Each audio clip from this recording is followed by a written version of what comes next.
kissing.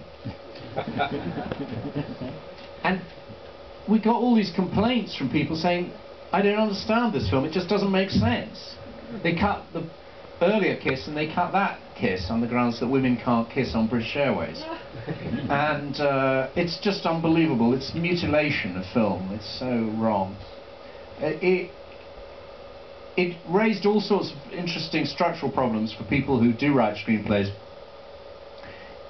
In the book, there's an extraordinarily moving thing that Meryl Streep has been meant to be giving a party for Richard's poetry. But Richard has killed himself that day, so they don't eat the food. All the food is in the kitchen. And in the book, there's a quite wonderful scene, which is that after Laura Brown has come, they say, well, let's eat the food anyway. And so instead of having the party, just the few women sit round and eat the food. And this was a fantastic climax to the book, and very, very moving. Every time we tried to do it, it came out like Aladdin's cave. You know, these women would be sitting in this candle room. Or it came out like what I call how to make a quilt movies, right? Which is exactly what I mean, what I don't mean when I say I write about women.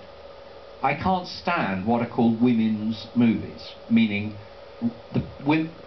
that are meant to be affirmative about women's experiences by making women do embarrassingly lame things together and calling that affirmation of womanhood, right?